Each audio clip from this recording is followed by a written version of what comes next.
News 4's Weather Extra with meteorologist Ryan Duggar.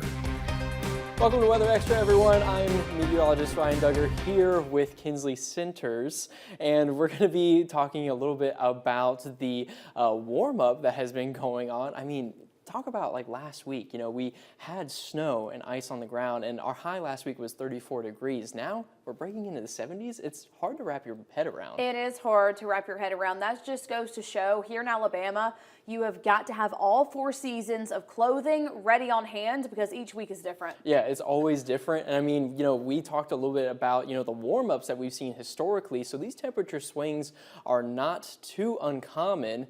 But while we enjoyed the warmth today, it was a different story 11 years ago. A winter storm dove into the state and proved to be disastrous for many in north central Alabama. Meteorologist Zach Webster explains why.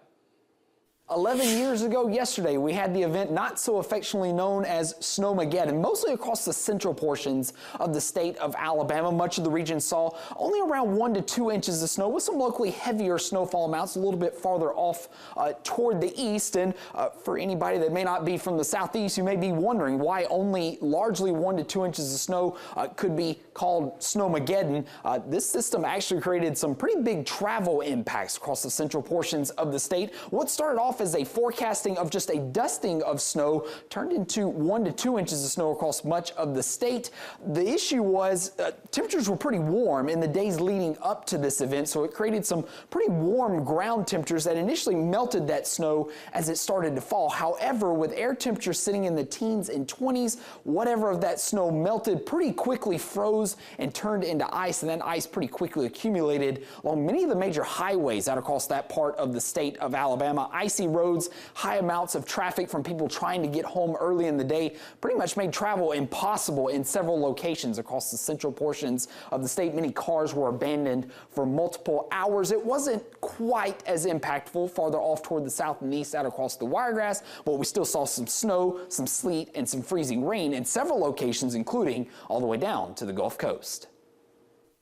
Wow, while this was occurring, I know that I was in Savannah, Georgia, but you were close to home at that point in Tuscaloosa, is that right? I was here in Sweet Home, Alabama. Yeah. I was in Tuscaloosa. I was actually in high school when that happened. Here's some pictures of me and my friends at school. So it was a day I'm never going to forget. I had to ride home with my best friend Jade in the middle there. She had a 4-wheel drive, so she lived closest to the school. Me and my friend Savannah had to stay at her house for a couple of days. It took my mom 8 hours to get home that day, and a lot of buses, several hours, between 4 and 6 hours to get home. So it was a mess, but luckily, to my knowledge, everyone that I know and at our school was able to get home safely. Absolutely, and that's the biggest thing. I know it was a headache for many that were trapped on the roads. Now for Dothan, it was a little bit of a different story. It was more of a wintry mix of freezing rain and sleet that made its way down here, and these are actually some photos courtesy of our MVP Most Valuable Producers, Sean Sporman, and he actually took some photos in Goshen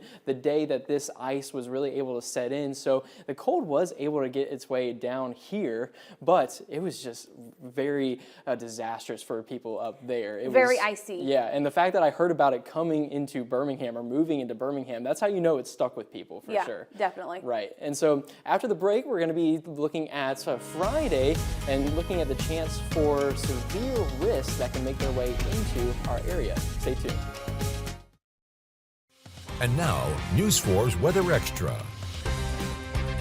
Welcome back. We were tracking ice and snow for much of the week last week. Now we're shifting gears to something we're usually tracking at this time of year, which is the chance for severe weather. And I know you're not necessarily looking forward to that because it's going to fall right at the start of the weekend, right? At the start of the weekend, and that is such a bummer. It was such a fun week last week with the snow. We've had a warm up this week, some sunshine, but hey, it's time. It's time. And I don't know what it is about our pattern, but it always falls on the weekend. I wish that could change, but hey, that's just how the atmosphere works. But we are tracking the development of showers and thunderstorms. Already a steady line going up in parts of Texas and Oklahoma. This will start to make its way east over the next couple of days, holding on to that uniformity until it really nears our area. You see that thin line of showers make its way through for midday Friday, but But for this model right here, this is one of our short-range models, the graph model, we can see later on in the afternoon, then some cells try to sneak in from the south, and those would likely be some thunderstorms. So taking a look at another short-range model, this is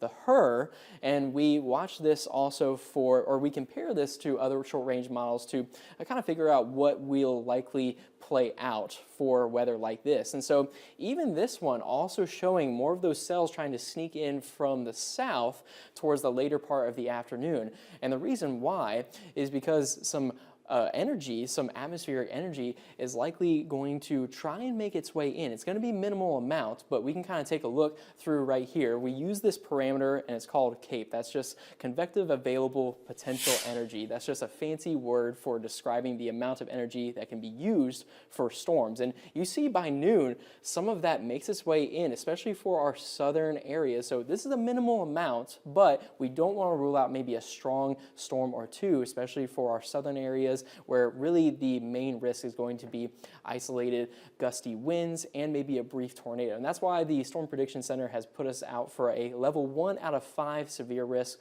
which is marginal. Again, we've been watching the development of this, and honestly, the atmospheric energy available just really hasn't been too impressive. But, it kind of shows, especially with the warmth that we saw today and that will lead to for much of the start of February. Once you get this warmth, energy is going to be right there. If you get the right ingredients, you're going to be watching out for the potential for severe weather setups. Yeah, you definitely just want to keep your guard up. It was kind of entering that time of year. Spring's about to be here before we know it. So if you don't already have a storm preparedness plan for you and your family, if you have one, great. Just do a little review of it, because we are in that marginal risk, so it's better to be ready and prepared than not. Exactly. There's never a bad idea to kind of refresh what supplies that you have and go through your severe weather plan, especially for wherever you are, because you never know when severe weather could strike. But that's going to do it for us here on Weather Extra tonight. But Chief Meteorologist David Paul and I will be back tomorrow to talk more on the weather. We'll see you then.